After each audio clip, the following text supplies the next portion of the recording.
At si Jenna Tuqueza Peñaranda from Abra naman. Pabati po Torqueza, Tenorio, Angoya and Peñaranda family. RC Castle, good morning. At si Rosalie Pueblo at si Alfred Esilan, good morning. Si Sir Menrado Raras Jr., ang head po ng South Business Area ng Meralco. As promised, ano po nasa Zoom na po natin. Magandang umaga po sa inyo, Sir Menrado. Yeah, good morning, Alvin.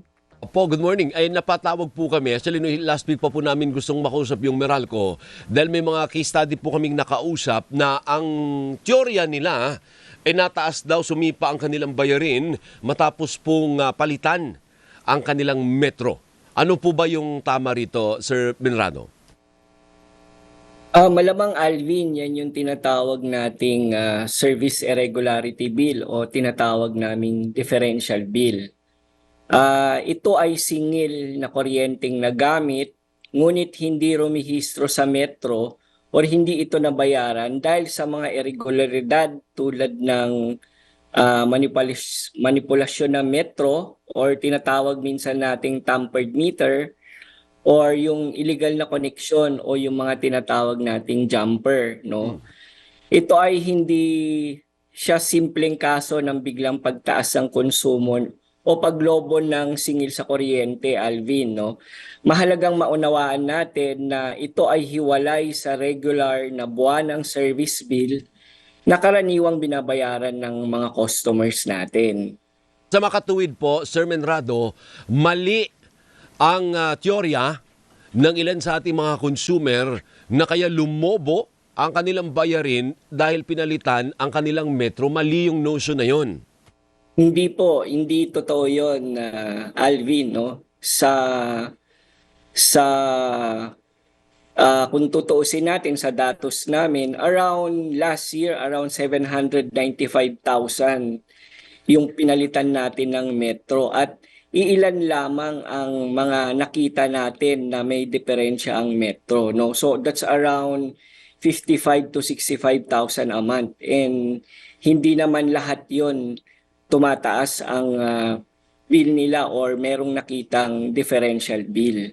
So out of the 700 plus thousand na pinalitan yung metro, ilan po yung nai-record ninyo na sumirit pataas yung bayarin? Again, Alvin, hindi siya sumirit dahil sa kanyang konsumo, no? Ito yung konsumong hindi pumasok, no? Dahil nga nagkaroon ng manipulasyon sa metro or illegal na connection, no? That's around 5 to 10% siguro ng mga napalitan natin. May mga nakitang mga ganong kaso. Ibig sabihin, Sir Menrado, para kang siningil ngayon kasi over the years, dahil dispalinghado yung metro mo, may konsumo ka na hindi nasingil ng Meralco. Tama po? Tama bang pagkakaintindi ko? Kumaga parang back pay ito. Kailangan mong bayaran yung mga nakaraang taon.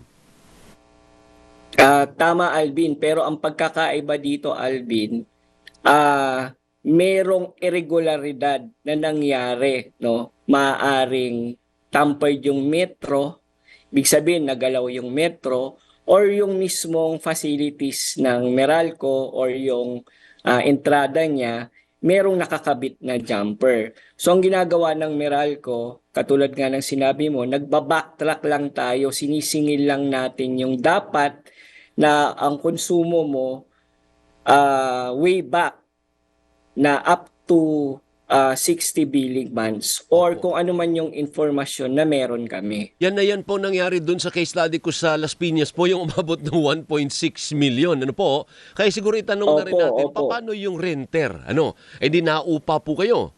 Hindi ko naman alam. Pagdating ko, may metro na po diyan. Wala naman akong pagdating ko dito, naikabit na po yung metro. Paano yung mga naupa, Sir Menrado? Opo, tama ka dyan, Alvin. No? May mga kaso tayo na inaabutan na lang ng mga renter. No? Maaring nangyari yung pagmamanipula ng metro prior nung tumira sila doon sa lugar. No? Pag sa mga ganitong kaso, ang ginagawa namin, makipag-ugnayan sila sa Meralco para ma-check natin kung ano yung kaukulang period na kung saan nagkaroon ng problema, maitama natin kung ano talaga yung apektadong period doon sa kanilang differential billing. Ay paano ba nalalaman ng Meralco na tampered yung Metro, Sir Menrado? Paano, anong basis na, oy, yung Metro mo akin yan, check na natin yan sa lab. Bakit yung iba hindi naman, yung iba ganun ang ginagawa? May palatandaan ba dun kung tampered yung Metro, sir?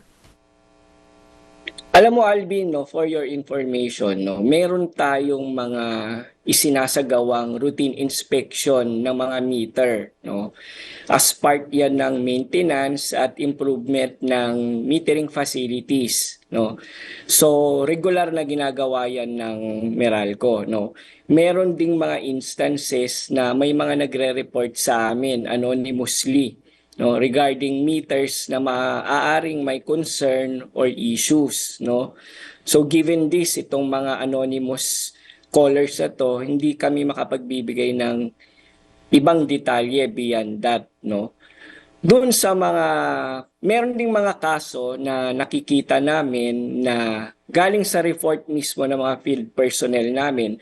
Ang example nito, Alvin, yung mga meter readers namin, no. Habang meter reading sila, napansin nila, parang putol yung selyo, no? So, nire-report nila yan sa opisina namin at yung crew na nag-handle ng mga ganito is sila yung pumupunta on-site, no? Yung mga services na nakikita namin na suspected tampered meter ang report, usually may mga kasamang officer of the law yan, mga police. Pag pumunta sila sa lugar, no, this is to ensure na merong mag-witness kung sakasakaling wala doon yung may-ari ng metro, no. Meron ding mga kaso na nagmumula sa meter replacement. Sabi ko nga kanina, meron kaming routine replacement, no. So sa mga ganitong sitwasyon, pag pinalitan namin yung metro, yung lumang metro natin, dinadala yan sa meter laboratory upang ma-verify, makumpirma ang accuracy o yung tamang pag-andar ng metro, no? Opo. So, nagbibigay yung aming crew ng schedule. Usually yan, Alvin, mga 15 days after mapalitan yung metro. Pero kung ang request ni customer may specific date, pwede naman, no, upang mabigyan namin yung customer ng pagkakataong masaksihan yung pagsusuri ng metro, no. Opo. Sir, Subalit, one last, opo. maubos yung oras ko. Sabi nung ERC, ang nagdideklara lang na tampered yung meter, ERC, hindi Meralco. Sabi nung ERC, sila lang daw ang dapat nagdideklara. Tama po ba yon? Tama, Alvin, no. Habang ito ay sinusuri, nandoon ang kinatawan ng ERC na sumasaksi sa testing bilang kinatawan ng customer kung hindi sila makaka-attend, no? Upang maging tiyak ang pagiging patas at transparency ng proseso. Opo.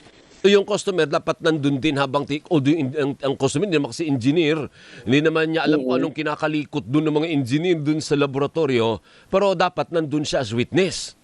Mas maganda po, no? Ano naman yan, Alvin? Usually, ini-explain naman yan ng Meralco at ng ERC pag may katanungan yung mga customer namin pagka nag-witness sila, pag gusto nilang masaksihan. Opo, pero hindi sila kailangan doon sa testing. Ibig mo sabihin, the testing will proceed even without the customer present. Tama ka, Alvin. Kaya nga nandun ang ERC personnel on behalf ng ating customer kung hindi sila makaka-attend. Sige, hanggang dyan lang muna, Sir Menrado, pero magpa-part 2 po tayo. Pag marami pa pong, I'm pretty sure may magre-react na naman po. Para sa explanation, patawagan ko po kayo ulit one of these days. Thank you, sir. Maraming salamat po. Naubusan tayong oras. Yes, salamat, Alvin. Mabuhay po kayo dyan sa Meralco, si Sir Menrado Raras Jr., ang head po ng South Business Area ng Meralco. Radyo Patrol, Balita Alas 7 sa pagbabalik ng Gising Pilipinas Energy! Mga balitang dapat mong malaman, ihahatid na sa Gising Pilipinas!